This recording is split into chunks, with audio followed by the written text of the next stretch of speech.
Hello, everybody. This is Jason Glatzer here at the record-breaking 2025 Battle of Malta Autumn Edition. And I'm here with one of the people that has made this all happen, not just this festival, but from the very beginning of its birth here at Casino Malta, and Marcello Caloro. Welcome, Marcello. Thank you, Jason, and thank you, everyone. And I'm sorry for butchering your last name. We were joking about that a little bit before. But we've really kind of grown up together in many ways. I mean, my very first Battle of Malta was your very first Battle of Malta. You were a dealer. I actually didn't even know what I was doing here. I was here working for one of the partners, and then I saw an empty commentating booth, and I said, well, why isn't there anybody commentating? Can I do it? And that's where this all began, too. So, very nice to see you grow with the festival. But, what are the things that you think have helped the Battle of Malta grow over the years? And then we'll get into our own little personal thing, too. Sure. First of all, Jason, thank you. I want to tell you that you spelled my last name perfectly.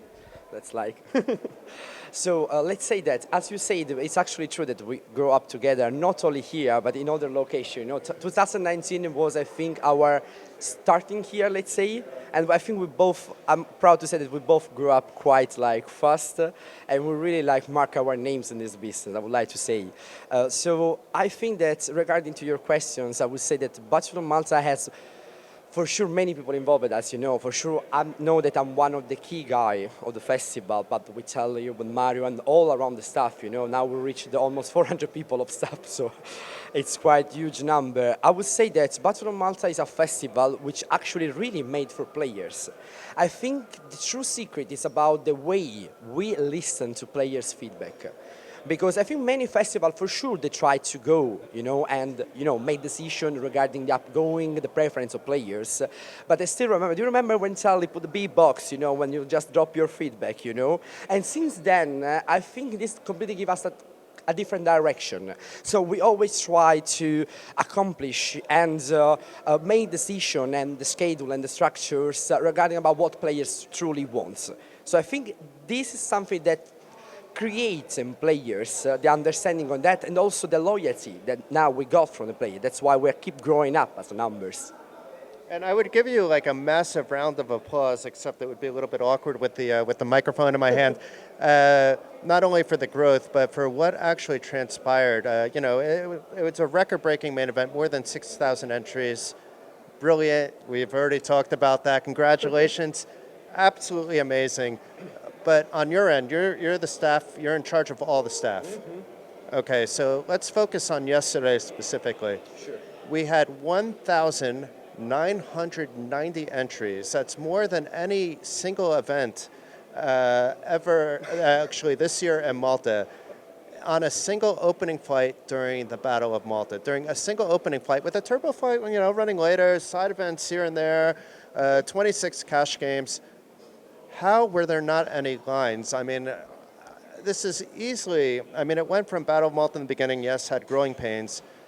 And now, I stand up proud and I say this is, not only everybody coming here, but one of the smoothest running poker festivals out there. Well, there is a lot of preparation in order to do so. Because, as you said, we wanted to reach those numbers last year. I was quite positive last year that we could reach 6K entries when we changed the format with Marius Fameni. Last year we had some complication because we really so many players. And what you say, I'm really glad that you actually mentioned the smoothness that it goes this year, because we learn battle by battle. So every year we try to be prepared for what is going to come. So if I need to tell you, of course, it's a hard job. Everybody's making crazy shift, but as you said, it went smooth. It's still knock. It still has 3 days to go, but it was pretty much well organized, the communication that we have, the number of staff, of people, and also, as you said, I'm actually the staff coordinator. I'm also involved in the developing on the structure and schedule. I'm also taking care a bit of the, let's say, pre-backup related to the technical of the events. okay?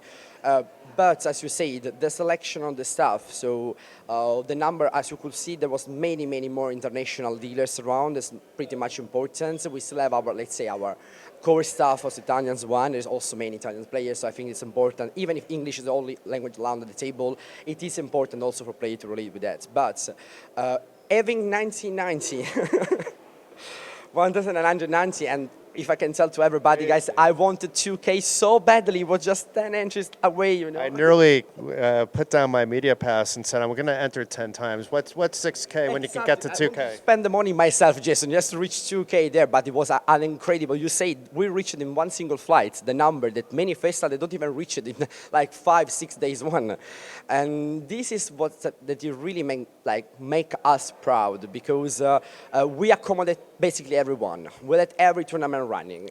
Maybe we apply some soft cap at night, but we still let everybody play the way they wanted. So what it means like to get there in the arena and look at that and still feel that everything is going smoothly, well, what can I tell you? I think that we got better by the times. Yeah, and I mean, we've been focusing on the main event, but the side events have been through the roof. We had that Mystery Siege of Malta, which broke a new record, a fantastic event through and through. And then now, you know, even the other, I just spoke with JJ on camera, and we were talking about the pot limit Omaha, and I don't remember there being more than 100 entries in a pot limit Omaha. Usually for the side events, people are just like, oh, that's nice, it's on the schedule, and then hop into the main event. So people are, and JJ came just for the side event, so has there been an increased emphasis on the side event schedule this time around? You pointed out a really great topic, Jason, because what actually let us disappoint a bit last year was the many tournament that we had to cancel in order to, of course, prioritize the main event and the highlights of the festival. This year, we added up more tables, we called more stuff because we wanted, because the side events are important in Battle of Malta, and I'm so happy finally to see the number that we always had to get in Battle of Malta. To mention not only the mystery that we broke record again with more than 100 entries on top of the one, I think 1,012 something that we get like last time. It was 1,200 something on 2024. But as you say, the PLO guys, we reached like over 120 entries. It was 5K guarantee, we reached like 35K prize pool. And also over like Dark Knight, one night, 200, minimum 200 entries each tournament. And spoiler alarm, okay, we are going to see the numbers of the bounties tournaments and the eye roller. Because stay tuned, because the eye roller, from my point of view, is going to break down completely our previous record on it. We're going to see tonight and tomorrow, but I had this hope in my heart. And actually, it's pretty important because we try also, we are planning the schedule different, you know. We went for a lighter schedule in order to run everything properly. Last year, there were too many tournaments involved. This time, we make few changes, and they actually worked.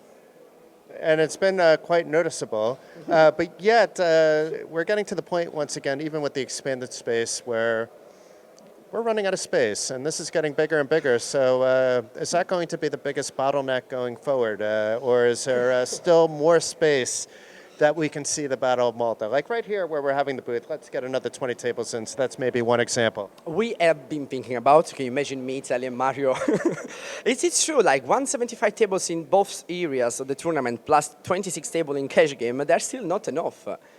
And we will see if we can dominate the different areas. Like as you say, Jason here is perfect. We already planned 20, even 30 tables over here, just to let you know. I think yes. I think we will try to reach maybe 200 tables for tournaments, or maybe I don't want to like spoiler up, but maybe next year we will apply some little changes in the schedule as well. Let's see what is going to be. But yeah, for sure, Battle of Malta. It's just about to reach like another evolution of the festival. This is going to be even bigger by the time. And I just had one question for you, and it's more, you know, just to give some advice to those that are watching out here. As I mentioned, when we first met, you were a poker dealer, and then very soon after I met you again, and you were already the TV table dealer, you know, like bang, bang.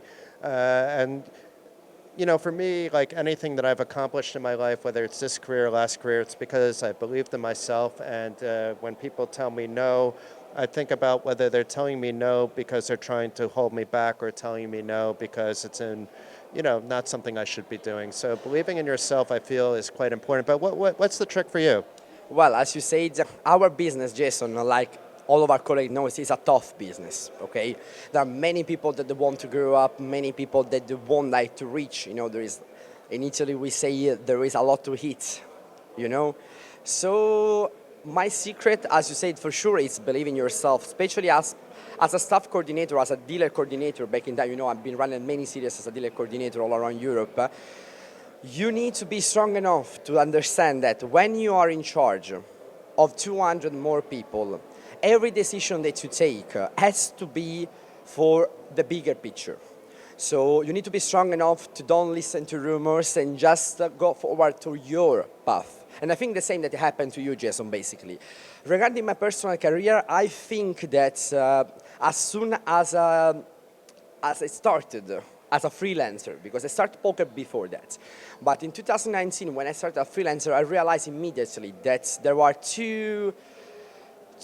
let's say, two things that were like very important. First was investing in myself. So I've been learning a few more languages. I've been studying a lot. I've been studying. And when I say studying, I'll say that it was actually proper like getting the schedule and get the understanding behind that, because you can be at the table like a dealer, but you still need to keep your eyes open and look around you what is going on if you want really to learn, because there is nobody that actually is going to teach you properly. You need to be the one to get there. And the second thing for sure was the support. I got many people on my way, to mention here in Battle of Malta, Mario and Tali would truly believe in me, would truly help me grow up, because also opportunities helping you to, let's say, achieve what you want to achieve. And for sure the support of my family as well, because it's, as you know, traveling a lot, if you have a family, is not, everybody look at you and say, oh, you are freelancing, you go all around the world, around Europe. Yes, amazing experience, sure, but there are sacrifices behind. I never, you know me, it's been a while that you don't see me at any party. I always spend my time like in my room, growing up, make data and everything. That's the thing, like our job, I think it's always payback. Tonight you'll be at the party, of course. This is special. I mean, it's a new record, 6,000. You at least have to make an appearance for all your fans. Or haters. Who knows? Yeah, also the haters. Maybe they could throw things at you. It's okay too. I love everybody. So it is an official invitation to the party, so I can't say no, obviously. I will try to pop up, but as you know, there is many things running up tonight. We have at 8 o'clock the day 2, 7 o'clock with the bouncy, 9 o'clock with the roller. So yes, maybe I will pass by, have a drink, and then go back to the... I mean, I wasn't saying be a party animal and let's stay out to the sunrise. It's, just come, have a drink, make sure everybody sees that you're there, and then, hustle back because it's literally right across the street. Yeah, we get in a dance for sure. Actually, Jason, I promise you that we're going to go to some karaoke party. We should manage that, because I'm really missing those kind of party that back in time we were doing till sunshine properly, That was so great, ending out on the beach. Then, of course, like life change, position change, so my duty, from tomorrow also starting all the handling with the check of the stuff, so... But yes, I promise that I'm going to be at least for half an hour at the party tonight. Okay, guys, okay? Jason got me. One by one, we're getting people to the party. But no, the party is going to be packed, and it's going to be starting at 7 o'clock. So I recommend to many of you getting there early if you want to do the mingling, because there is a band coming on the stage. And once that happens, I expect there to be a lot of dancing, and it may be harder to have those conversations until after 11 o'clock at night. But it's going to be a lot of fun. It's over at the Voca across the street. And yeah, I know, Marcello, you're a very busy man. I can sit here. We should just go live and speak for 3 hours, but we're both busy men. Yes, we are. And I want to show you my personal appreciation, not just from the Battle of Malta, but as an inspiration to myself and many others out there, trying to do the best for the poker world while growing ourselves. Thank you so much for your words, Jason. I'm happy if, like anybody, not just you, because me and you, aside of the friendship, I'm sure that we are going to have many moments like this in the future.